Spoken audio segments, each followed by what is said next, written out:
up guys, it's HOLZO. Welcome back to 24/7. Basically today I'm going to be doing some vloggity stuff for ya.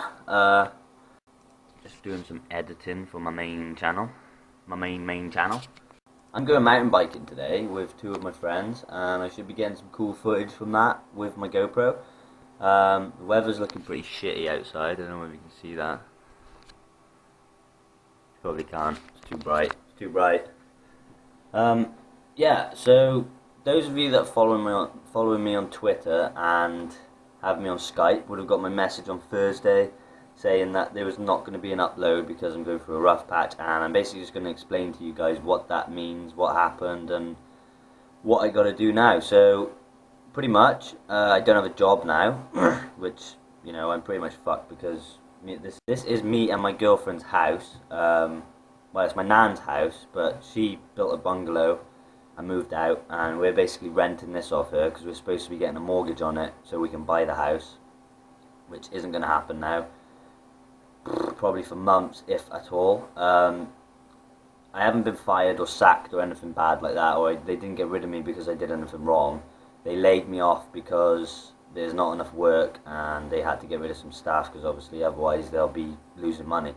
So unfortunately I was one of the few that they decided to lay off. I don't know why, because I was always told on a regular basis by the team leaders, the supervisors and all the other staff there that I was a good worker, I was fast, one of the quickest there actually. And if you guys didn't know what I did, basically I built timber frame kits for houses, which is basically walls, floor cassettes.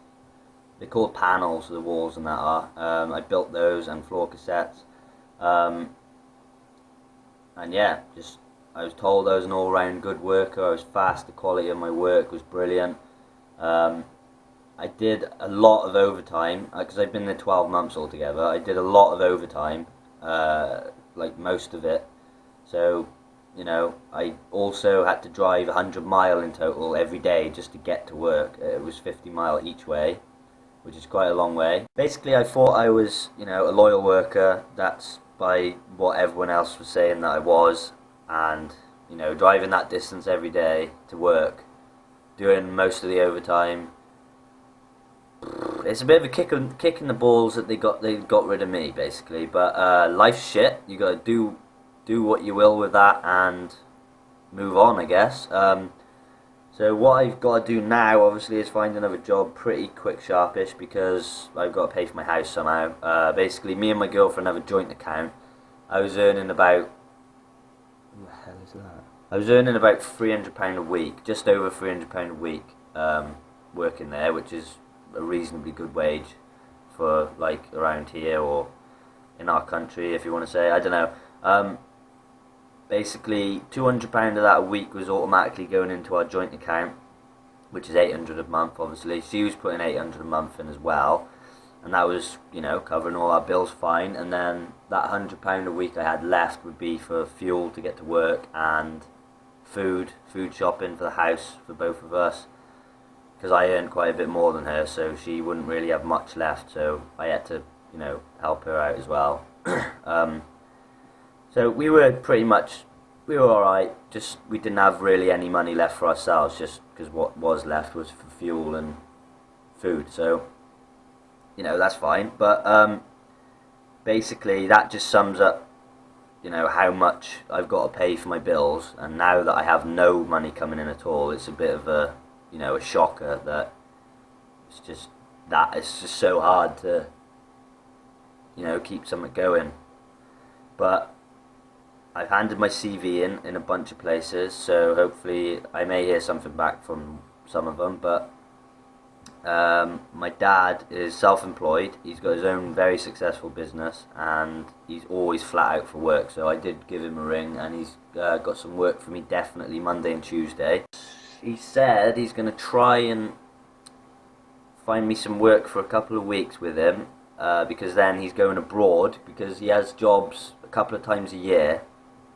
When he goes abroad and fits satellites, he builds these massive satellites, and because he's like a qualified electrician, he can do all that as well, so it's just really good work for him. So I'd probably go and be like a labourer or something, because I'm just terrible with electrics, but I'd just be like helping him put the satellite up and stuff like that. But he basically said, yeah, he's going to find me some work for a couple of weeks until he goes, and then hopefully I'll be able to go with him. So that's good. I mean, that satellite stuff is really good money. He brings home a lot doing that, so I hope I get in with that. But wish me the best, guys, and yeah, that's just basically the reason why I didn't upload the other day. I couldn't, you know, I was a bit down, depressed that I lost my job, obviously. It's a big deal. I could lose my house still if I don't find something permanent. So yeah, it's pretty shit. I mean, my mum or my nan will have me back home if it comes to that. They're not like the type of people to say, no, you're in your own house now, you gotta stand on your own 2 feet. But really, it should be like that. I should have to stand on my own 2 feet, but it's just nice to know that they're there for the support, you know. If I have to, I can just go back home. But hopefully that won't happen, because me and my girlfriend, you know, we love this house and we've got so much going on here. It's just, it'd be a shame to lose it all now. And like I said, it's my nan's house. She's owned it for 40 something years, and it just, I don't want anyone else to have it. It'd be such a shame for it to go out of the family, because I just, you know, I want it so much. But yeah, I'm gonna go mountain bike now, like I'm supposed to be doing, and I will catch up with you guys in a bit. So yeah, see ya. Hey, what's up, guys? I'm back, and I just got in from the mountain bike ride with my friends.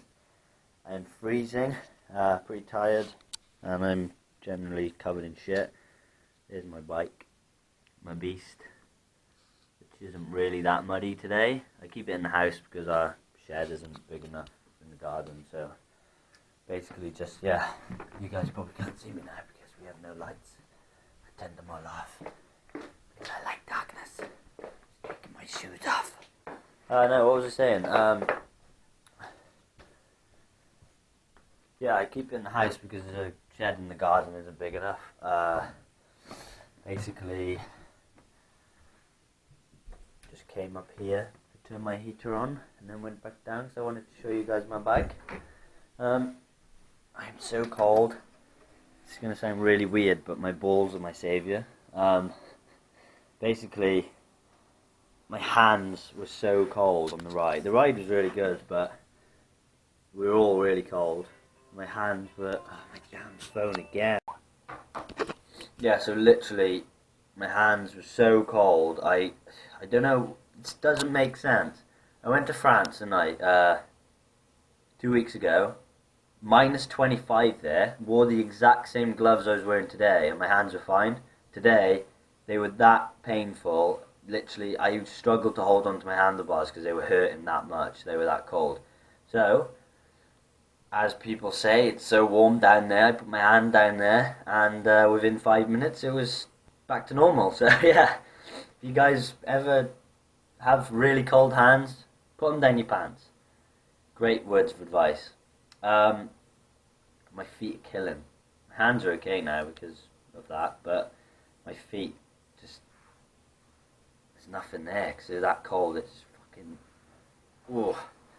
So I'm back. I don't really have much else to say today, guys. I had a good ride. I didn't get any footage because we didn't go where we originally planned to, so it wasn't that great anyway for like camera wise. The ride was great, but I don't know. We must have biked about 10 mile, probably around that. Yeah, I think that's pretty much it, guys. I hope you have enjoyed this vloggy today. So, I hope you guys swing by on my main channel, and I will see you there. Bye!